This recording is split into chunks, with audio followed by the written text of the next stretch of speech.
ఈరోజు అనుకోని పరిస్థితుల్లో మనకి ఎలక్షన్ వచ్చింది మీకు తెలుసు. కానీ ఒక పార్టీ మీటింగు, ఒక నియోజకవర్గ మీటింగ్ అంటేనే ఇన్ని వేల మంది ఇక్కడ జమ అయినరంటే ఖచ్చితంగా మీ జోష్ చూస్తుంటే, మీ ఉత్సాహం చూస్తుంటే, గోపీనాథ్ గారిని తలుచుకుంటూ మీరు ఇస్తున్న నినాదాలు చూస్తుంటే, కేసీఆర్ గారు తిరిగి రావాలనే మీ ఆలోచన చూస్తుంటే మన గెలుపు పక్కా అయింది. మెజారిటీ మాత్రమే ఎంత అని తేలాల్సిన విషయం అర్థమైతా ఉన్నది. పక్కాగా మీ కసి, మీ పట్టుదల, మీ తపన, మీ ఉత్సాహమే మన పార్టీకి రాబోయే నెల రోజుల పాటు ఒక ఇంధనంగా పనిచేస్తుందని చెప్పి కూడా నేను మీకు తెలియజేస్తా ఉన్నా. ఎలక్షన్లు కొట్లాడు మనకు కొత్త కాదు, ఉప ఎన్నికలు మనకు కొత్త కాదు. హైదరాబాద్లో గిరిగీసి అవతలోని కాంగ్రెస్ కూడా బీజేపీ కూడా కడుపులకెళ్ళి గుద్ది మూతోడు జవాబు చెప్పుడు కూడా మీకు కొత్త కాదు అనే మాట కూడా నేను గుర్తు చేస్తా ఉన్నా. మన నెత్తుర్లనే పోరాటం ఉన్నది.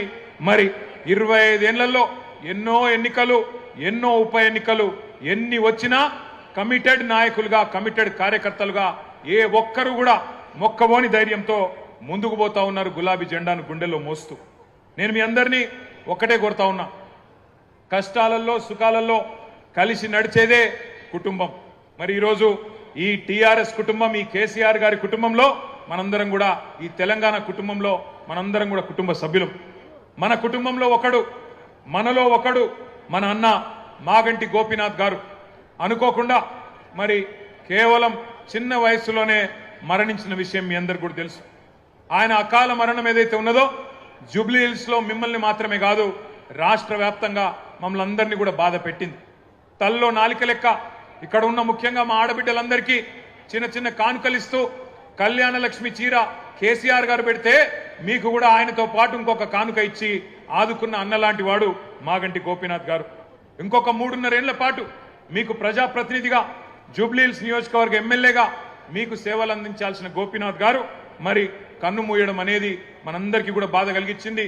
ఇవాళ ఆ కుటుంబం అనాథ కాదు, ఆ కుటుంబానికి మేము అందరం ఉన్నామంటూ ఒకసారి గట్టిగా చప్పట్లతో సునీతమ్మకు, అక్షరకు, దిశిరకు, వాత్సల్యకు గట్టిగా మనందరం కూడా వారికి ధైర్యాన్ని ఇవ్వాల్సిన బాధ్యత మనందరి మీద కూడా ఉన్నది. ఇవాళ ఆ కుటుంబానికి మనందరం కూడా ఇక్కడ ఉండే, రాష్ట్ర వ్యాప్తంగా ఉండే బీఆర్ఎస్ కుటుంబ సభ్యులందరం కూడా అండగా వారి కోసమే జూబ్లీ హిల్స్కి కదలి వచ్చినాం. మరి జూబ్లీ హిల్స్లో పోరు షురు అయింది. జనం మన దిక్కున్నారు, నిజం మన దిక్కున్నది, ధర్మం మన దిక్కున్నది. వాళ్ళకేమున్నదో నాకంటే బాగా మీకే తెలుసు. మోసపోయి గోసపడుతున్న ప్రజలు ఇక్కడికి వస్తుంటే, నేను శ్రీనివాస్ యాదవ్ గారు, హరీష్ రావు గారు కలిసి వస్తుంటే 2 ఆడబిడ్డలు మాకు ఎదురొచ్చింది కారుకు. ఒక అమ్మాయి పేరు శబానా, ఇంకొక అమ్మాయి పేరు స్వప్న. ఇద్దరు నువ్వు ఒకసారి దర్వాజా తీ, తలుపు తీ అంటే తలుపు తీసిన.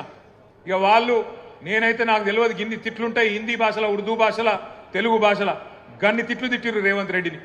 తెలుగు భాషల గిన్ని తిట్లు గిన్ని రకాలుగా తిట్టొచ్చని కూడా నాకు తెలియదు.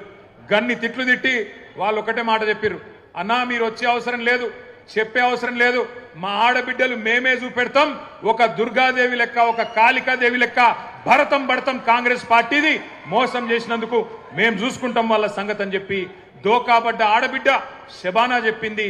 దోకా తిన్న ఆడబిడ్డ, మోసపోయిన ఆడబిడ్డ స్వప్న చెప్పింది, మేము చూసుకుంటామన్నా మీరు భయపడకుర్రి అని చెప్పి మాకు ధైర్యం చెప్పిండ్రు. దోకా తిన్న తెలంగాణకు ఇలా మోకా వచ్చింది, అవకాశం వచ్చింది. దెబ్బగొట్టి కాంగ్రెస్ పార్టీకి బుద్ధి చెప్పే ఒక సందర్భం వచ్చింది. ఈరోజు ఈ జూబ్లీ హిల్స్ ఎన్నిక చాలా ముఖ్యమైన ఎన్నిక. అందరూ అనుకోవచ్చు ఇది జూబ్లీ హిల్స్ ప్రజలకు మాత్రమే సంబంధించిన ఎన్నిక అని. కానీ ఈరోజు రాష్ట్ర ప్రజలు, యావత్ తెలంగాణ ప్రజలు జూబ్లీ హిల్స్ కార్యకర్తల వైపు, జూబ్లీ హిల్స్ ప్రజల వైపు చూస్తూ ఉన్నారు. ఎందుకంటే రేవంత్ రెడ్డి గారి ప్రభుత్వం ఎన్నికల ముందు 6 గ్యారెంటీలు అమలు చేస్తాం, 100 రోజుల్లో అమలు చేస్తాం అని బాండ్ పేపర్లు రాసిచ్చారు, ప్రామిసరీ నోట్లు రాసిచ్చారు, ఇంటింటికి బాండ్ పేపర్లు పంపి భద్రంగా పెట్టుకోండి అన్నారు. ఇప్పుడు 100 రోజులు కాదు, 700 రోజులు అయిపోయింది. కానీ రేవంత్ రెడ్డి సపోర్ట్ చేస్తలేడు. అందుకే రాష్ట్ర ప్రజలు ఏమనుకుంటున్నారు, రేవంత్ రెడ్డికి జూబ్లీ హిల్స్ లో సురుకు తలగాలి, కాంగ్రెస్ పార్టీ చిత్తుగా ఓడితే రేవంత్ రెడ్డికి కనునిప్పు కలుగుతుంది అని చెప్పి ఇలా రాష్ట్ర ప్రజలు భావిస్తా ఉన్నారు. లేకపోతే రేవంత్ రెడ్డి ఏమంటాడు, నేను మహాలక్ష్మి ఎగ్గొట్టినా, 6 గ్యారెంటీలు ఎగ్గొట్టినా, అవ్వా తాతలకు పెన్షన్ ఇయ్యకపోయినా, హైడ్రా పేరిట పేదల ఇండ్లు కూల్చినా నాకే ఓటేసిండ్రు అనడా? మరి రేపు ఇవన్నీ ఆగాలంటే అవ్వా తాతలకు 4000 పెన్షన్ రావాలన్నా, మా అక్క చెల్లెలకు మహాలక్ష్మి రావాలన్నా, నిరుద్యోగ యువతకు ఉద్యోగాలు రావాలన్నా, నిరుద్యోగ భృతి దక్కాలన్నా, విద్యార్థి భరోసా కార్డు రావాలన్నా, హైడ్రా ఆగాలన్నా మన బీఆర్ఎస్ పార్టీ గెలవాల్సిన అవసరం ఉంది. మాగంటి సునీత గారు గెలవాల్సిన అవసరం ఉంది.